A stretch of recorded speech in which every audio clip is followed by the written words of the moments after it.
warahmatullahi wabarakatuh. Innal hamdalillah nahmaduhu ta'ala wa nasta'inuhu wa nastaghfiruh wa na'udzu billahi min shururi anfusina wa min sayyiati a'malina may yahdihillahu fala mudilla lahu wa may yudlil fala hadiya lahu.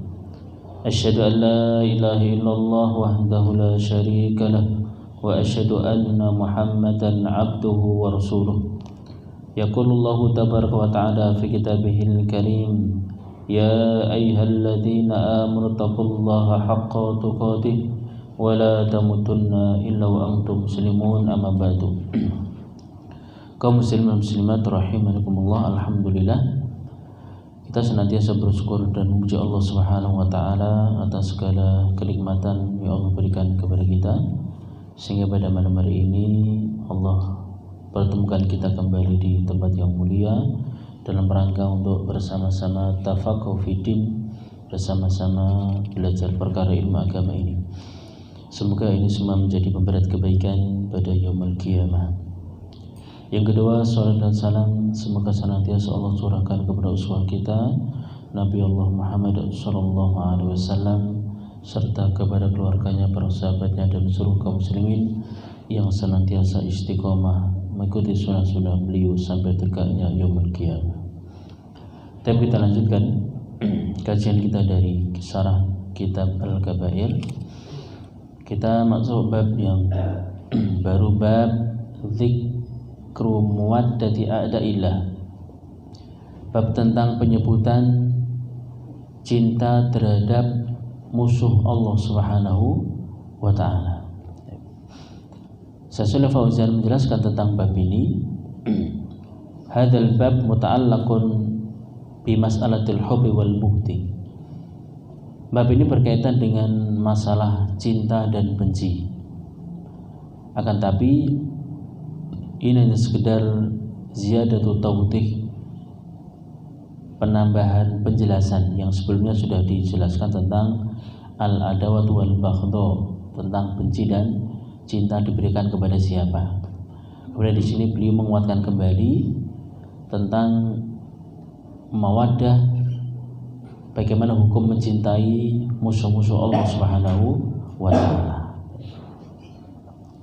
Di sini beliau membawakan dalil dari Al-Qur'an dalam surah Al-Mujadilah ayat 22, la tajidu qauman yu'minuna billahi wal yawmil akhir yuwadduna man hadallahu wa rasulah walau kanu aba'ahum. Al-ayah.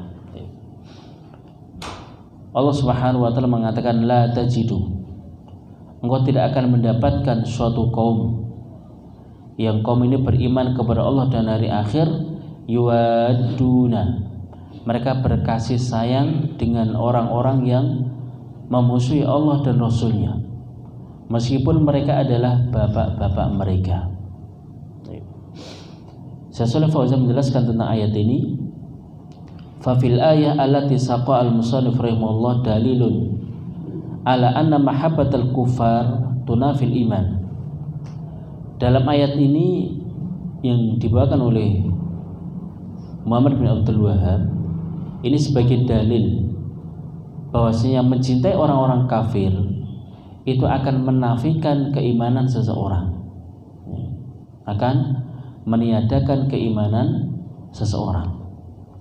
Fa kaifa tuhibbu man hadallahu wa rasulah, bagaimana dia cinta kepada orang yang Allah musuhi dan dimusuhi oleh Rasulnya. Bagaimana kau cinta kepada orang yang memusuhi Allah dan Rasulnya, padahal Allah dan Rasulnya telah membencinya. Fal aslu fil mu'min ayuhibba man ahabbahu Allah wa rasuluh. Maka secara asal orang beriman itu mencintai siapa yang Allah cintai dan Rasulnya cintai. Itu secara asal. Jadi kecintaan diberikan kepada siapa? Diberikan kepada orang-orang yang Allah cintai dan Rasulnya cintai. Itu orang-orang yang beriman, orang-orang yang bertakwa. Dan inilah merupakan thariqah, merupakan jalannya orang-orang yang beriman. Fal muradu alla tuhibba man hadallahu wa rasulahu walau kana aba'aka aw ibnaka aw akhaka aw min ashirataka. Maka yang diinginkan dari ayat ini, janganlah Anda mencintai orang-orang yang memusuhi Allah dan Rasulnya, meskipun dia adalah bapak kamu, anak kamu, ataupun saudara ataupun keluargamu. Ini enggak boleh, ya. Maka Allah Subhanahu wa taala mengatakan la tajidu, ya Muhammad, kau tidak akan mendapatkan suatu kaum yang dia beriman kepada Allah dan hari akhir kok berkasih sayang, mencintai orang-orang yang memusuhi Allah dan Rasulnya. Maka kecintaan orang beriman itu harus diberikan kepada orang-orang yang beriman pula. Tidak boleh kecintaan dia diberikan kepada orang-orang kufar, orang-orang musyrik, meskipun itu adalah keluarga sendiri. Ma'asyiral muslimin rahimakumullah. Kemudian ada yang mengatakan ayat ini turun terhadap salah seorang sahabat bernama Ubaidah ibnu Jarrah. Ubaidah ibnu Jarrah ini termasuk salah satu sahabat yang dijamin masuk surga, yang terkenal dengan Mubasysyirin bil Jannah, 10 sahabat yang dijamin masuk surga. Di antaranya adalah Abu Ubaidah bin Jarrah. Abu Ubaidah bin Jarrah ini lama qatal abahu yauma Badr, ketika ikut perang Badar, ya, yang ketika itu bapaknya dalam keadaan musyrik. Maka siapa yang membunuh bapaknya? Ya, anaknya sendiri, Abu Ubaidah bin Jarrah. Ya. Kan Abu musyrikan, yang mana bapaknya ini adalah seorang yang musyrik, yuqatil muslimin, dia memerangi kaum muslimin.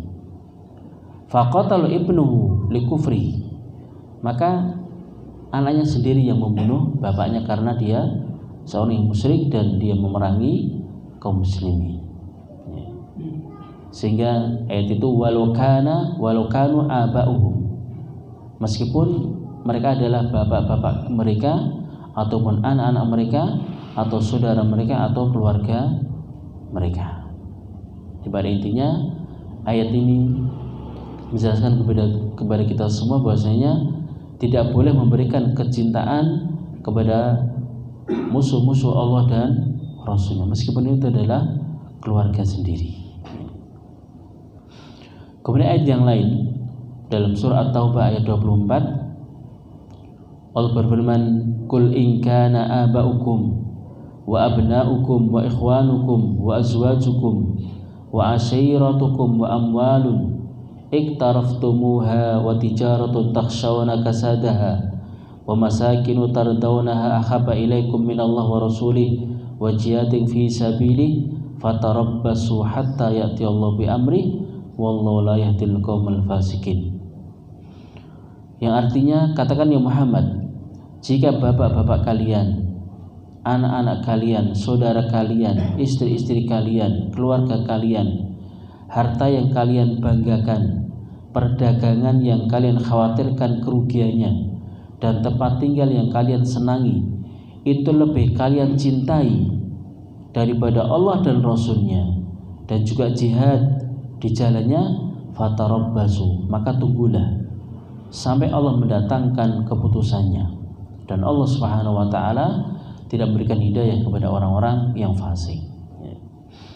Syekh Shalih Fauzan menjelaskan tentang ayat ini, hadil ayat fi man tarakal hijrah suhan biwatanihi. Ayat ini turun kepada orang-orang yang tidak mau hijrah. Kenapa? Karena lebih cinta kepada negerinya, kepada hartanya, kepada anak-anaknya, kepada keluarganya, sehingga mereka tidak mau hijrah dari tempat tersebut, yang mana hijrah adalah hukumnya adalah wajib dari negeri kufar ke negeri muslim. Begitu pula mereka meninggalkan jihad di jalan Allah Subhanahu wa taala. Ya. Mereka lebih cinta kepada perkara dunia. Mereka tinggalkan hijrah dan tinggalkan jihad karena perkara-perkara dunia tadi. Ya.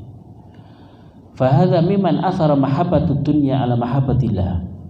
Maka seperti ini adalah dikarenakan mereka lebih cinta terhadap perkara dunia daripada cinta kepada Allah dan Rasulnya.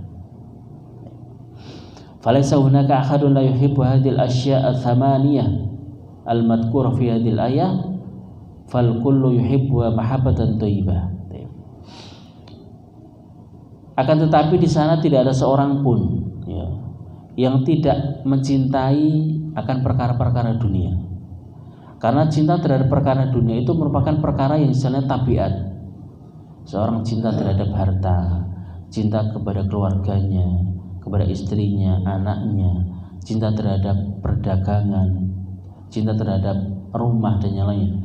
Itu suatu yang boleh dan itu suatu tabiat manusia. Akan tetapi seorang muslim ketika cinta kepada dunia lebih dia dahulukan daripada cinta kepada Allah dan Rasulnya, itu yang dicela. Seorang cinta kepada istri, anak, keluarga, harta, kedudukan, itu suatu yang wajar, itu tidak dicela.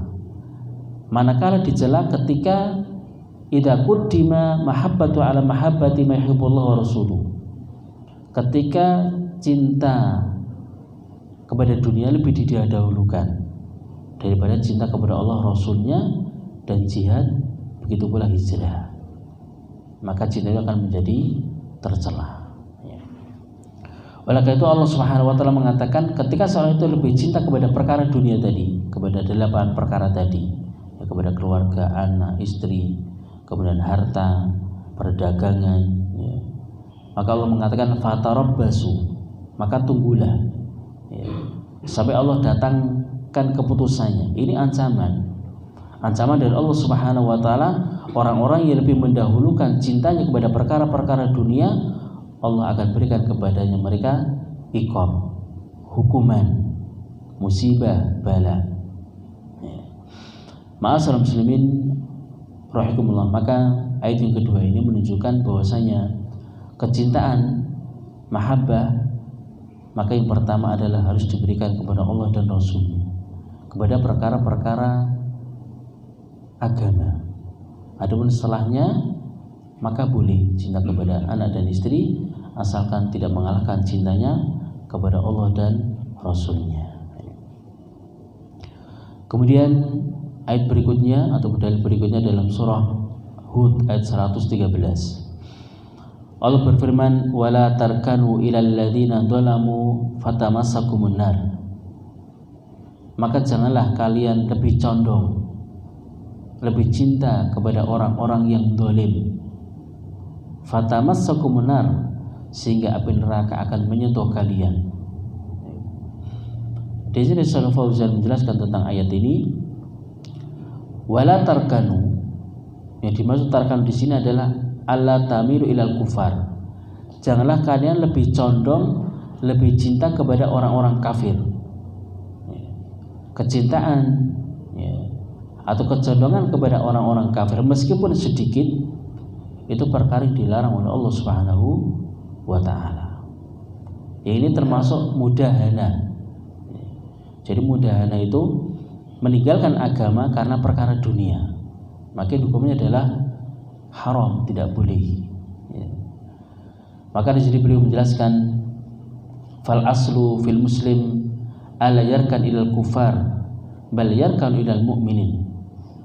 Secara asal orang Islam itu tidak boleh memberikan kecintaan, kecondongan kepada orang-orang kufar. Maka kecintaan, kecondongan harus diberikan kepada orang-orang yang beriman. Dalam ayat yang lain, dalam surah Al-Imran ayat 28, Allah juga menjelaskan, la yattakhidul mu'minuna al-kafirina awliya'a min dunil mu'minin wa may yaf'al dzalika falaysa minallahi fi syai'in illa an tattaqu minhum tuqah. La yattakhidul mu'minun, tidaklah orang-orang beriman itu akan menjadikan orang kafir itu sebagai wali, sebagai penolong, min dunil mu'minin, dari selain orang-orang yang beriman. Maka menunjukkan bahwasanya orang-orang yang beriman itu tidak boleh lebih condong atau lebih cinta kepada orang-orang kufar.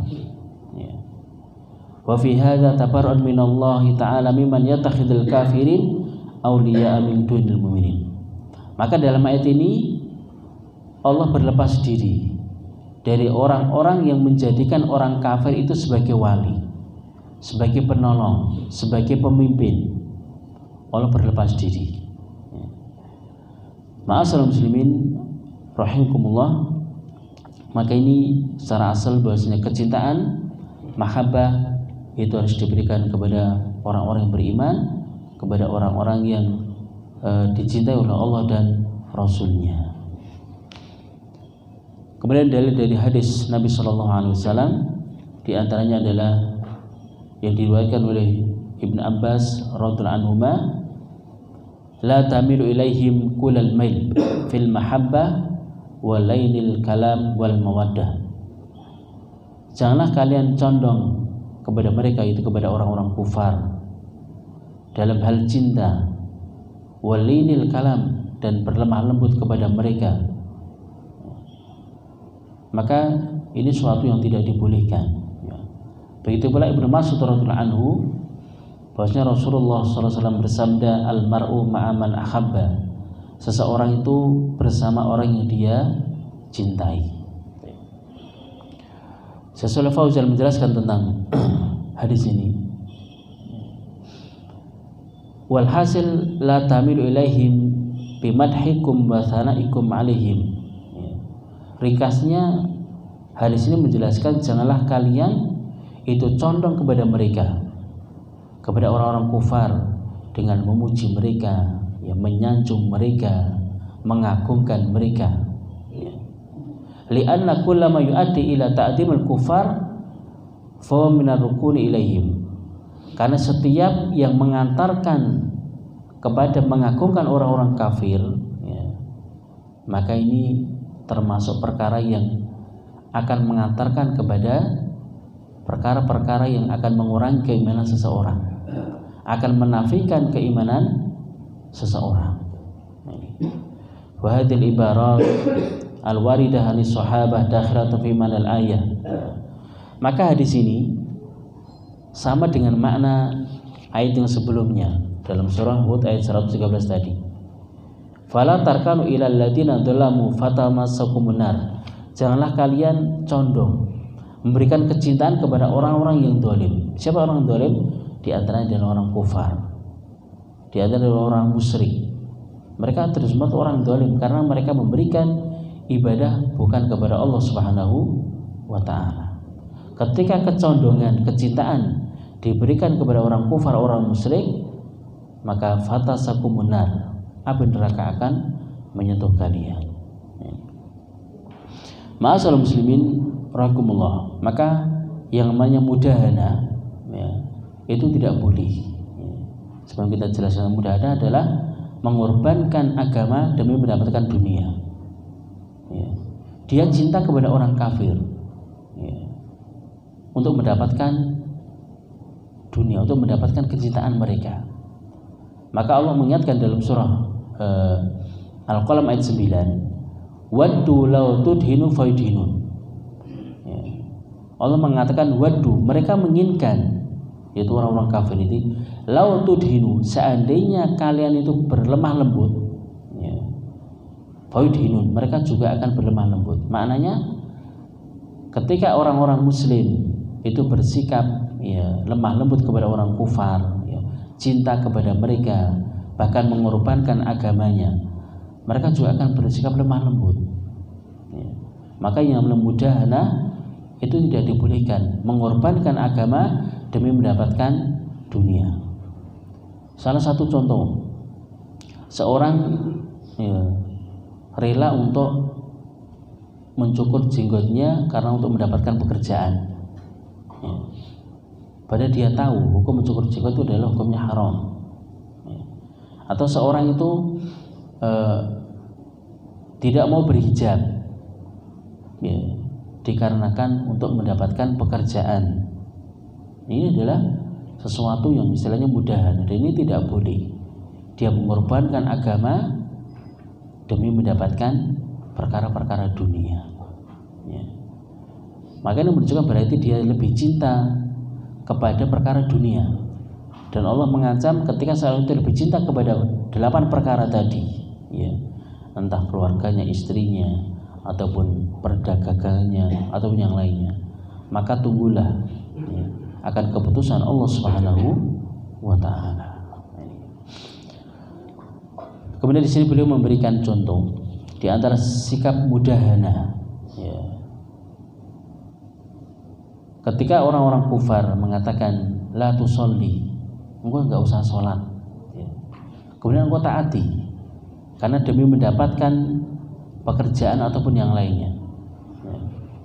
Maka ini adalah suatu yang tidak dibolehkan, ya. Berarti dia lebih cinta, lebih condong kepada perkara dunia daripada perkara agamanya. Maka mudahana, ya, mengorbankan agama, ya, demi mendapatkan dunia, maka hukumnya adalah haram. Berbeda dengan mudaroh. Mudaroh itu lemah lembut, ya, ini berbeda, ya. Sebagaimana kisahnya Ammar bin Yasir, ya. Ammar bin Yasir ini disiksa orang-orang kufar, ya, dipaksa, ya, untuk keluar dari Islam, untuk mengatakan perkataan kufur. Ada 2 ancaman, akan dibunuh atau mencela Nabi Muhammad SAW. Maka ada 2 bahaya yang akan dihadapi Ammar bin Yasir, ya. Maka Ammar bin Yasir lebih memilih untuk melakukan mudarat yang lebih ringan. Apa itu? Mencela Nabi Muhammad SAW, melafadzkan mencela Nabi Muhammad, tetapi hatinya tetap beriman. Ini dibolehkan, namanya adalah mudaroh, lemah lembut dalam rangka untuk melakukan mudarat yang lebih ringan daripada mudarat yang lebih besar. Maka betul Ammar bin Yasir melafadzkan dalam rangka untuk mencela Nabi Muhammad SAW sampai beliau pun dibebaskan, ya. Setelah bebas, maka Ammar bin Yasir pun menghadap Rasulullah SAW dan menceritakan tentang hal tersebut. Maka Rasulullah bertanya, kaifa tajidu qalbuka? Ketika engkau melafadzkan hal tersebut, kata-kata kufur tadi, bagaimana hatimu? Maka Ammar bin Yasir mengucapkan, mutmainan bil iman. Kami masih dalam hati kami tenang dengan keimanan. Maka ini perkara yang tidak mengapa ketika memang dipaksa, ya.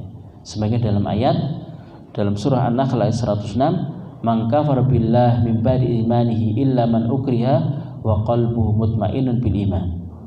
Dan di antara orang yang kufur kepada Allah Subhanahu wa taala keimanannya, kecuali orang-orang yang dipaksa dan hatinya tetap dengan adanya keimanan, ya. Makin menunjukkan yang namanya mudaroh itu suatu yang dibolehkan, yaitu melakukan sesuatu yang lebih ringan bahaya daripada bahaya yang lebih berat. Sebagaimana Allah memerintahkan kepada Musa dan Harun, ya, itu untuk bersikap lemah lembut, ya. Ini juga istilahnya mudaroh, ya. Bersikap lemah lembut dalam rangka untuk supaya dakwahnya diterima, ya. Maka ini suatu yang dibolehkan, ya. Maka Allah mengatakan faqulla lahu qaulan layyan la'allahu yatadzakkar aw yakhsha. Allah merintahkan kepada Musa dan Harun, katakanlah kepada Fir'aun perkataan yang lemah lembut. Barangkali dengan perkataan lemah lembut itu dia akan yatadzakkar, dia akan ingat atau takut kepada Allah Subhanahu wa taala. Jadi mudahana dengan mudaroh beda. Kalau mudahana ini hukumnya haram. Karena apa? Karena seorang itu mengorbankan agamanya demi mendapatkan dunia. Kalau mudaroh itu ada 2 makna. Pertama adalah melaksanakan sesuatu yang bahayanya lebih ringan, ya. Yang kedua bermakna lemah lembut, ya. Maka ini suatu yang dibolehkan. Seorang bersikap lemah lembut kepada orang yang ahli maksiat dalam rangka apa? Supaya dakwahnya, nasihatnya diterima, Ini suatu yang boleh. Tetapi ketika seorang itu mengorbankan agamanya, ya, dia tidak berhijab dalam rangka untuk mendapatkan pekerjaan, ini adalah namanya mudahana, suatu yang diharamkan. Ma'asyiral muslimin rahimakumullah. Kemudian hadis yang terakhir, al-mar'u ma'a man ahabba. Seseorang itu bersama orang yang dia cintai. Ini kaidah yang sangat besar yang disebut oleh Rasulullah SAW. Maknanya, anal mar'a yuksharu ma'a man ahabba yaumil qiyamah. Maknanya seseorang itu akan dikumpulkan nanti pada hari kiamat dengan orang yang dia cintai. Kalau yang dia cintai adalah orang-orang beriman, dia akan bersama dengan orang-orang beriman di dalam surga. Tapi ketika yang dia cintai adalah orang-orang kufar, ya, maka dia juga termasuk dari mereka. Ada hadis tentang orang Arab, ya, ataupun seseorang, ya, bertanya kepada Nabi SAW, bertanya tentang hari kiamat. Mata sa'ah, ya Rasulullah, kapan terjadinya hari kiamat? Maka Rasulullah balik bertanya, wa ma'adta laha, apa yang kau siapkan untuk menghadapi hari kiamat? Ya. Maka orang itu menjawab, la syai'a, tidak ada, illa anni uhibbullah wa rasulah, hanya saja aku cinta kepada Allah dan Rasulnya. Maka Rasulullah menjawab, anta ma'aman ahbabta, engkau bersama dengan orang yang engkau cintai. Ini menunjukkan bahwasanya cinta perkara yang sangat penting, bahkan merupakan motorik, ya, merupakan penggerak untuk melakukan sesuatu itu didasari dengan cinta. Ya. Al-mar'u ma'aman ahabba, seorang bersama dengan orang yang dia cintai. Fala yajuzu lil muslim ayyuhibbal kufar, maka tidak boleh bagi seorang muslim untuk cinta kepada orang-orang kafir. Li'anna al-mar'a yuhsyaru ma'aman ahabba yaumil qiyamah, karena seseorang akan dikumpulkan bersama dengan orang yang dia cintai nanti pada hari kiamat. Ammal ladzina yaquluna ahibbu jami'an nas wa jami'a auladu adam fa innahum min hadzal hadis wal ayat. Ketika ada subhat, ada orang-orang mengatakan cintailah seluruh manusia karena seluruh manusia itu keturunan Adam, jangan engkau beda-bedakan, cintailah semuanya. Terus bagaimana menempatkan ayat dan hadis tadi? Ya. Maka beliau mengatakan sesuai Fauzan, faulai immalam juhal a'mallahu basairuhum. Ketika mereka, ya, mengatakan punya subhat, cintai seluruh manusia, baik orang kufar juga dicintai, maka mereka itulah, ya, orang-orang yang jahil. Bisa jadi Allah butakan mata mereka, tidak bisa tafakur, tadabbur dengan ayat dan hadis Nabi SAW. Atau bisa jadi mereka adalah orang-orang nifaq, ya, yang di dalam hatinya punya penyakit sehingga mereka punya sifat seperti itu, suruh mencintai seluruh manusia, baik kafir, mukmin. Maka ma'asyiral muslimin rahimakumullah, al-wal wal bara merupakan aslun, merupakan pokok daripada agama ini. Cinta diberikan kepada siapa, benci diberikan kepada siapa. Dan ma'asyiral muslimin rahimakumullah, demikian apa kita sampaikan, satu bab berkaitan dengan tidak bolehnya cinta kepada musuh-musuh Allah Subhanahu wa ta'ala. Semoga Allah Subhanahu wa ta'ala senantiasa menjaga hati kita untuk senantiasa memberikan mawaddah, wala kepada orang-orang yang beriman dan bara berlepas diri dari orang-orang kufar dan musuh Allah Subhanahu wa ta'ala. Demikian yang kita sampaikan, mudah-mudahan bermanfaat. Mungkin banyak khilaf dan kekurangan, kami mohon maaf yang sebesar-besarnya. Wa akhiru da'wana subhana bihamdik asyhadu an la ilaha illa anta astaghfiruka wa atubu ilaik. Assalamualaikum warahmatullahi wabarakatuh.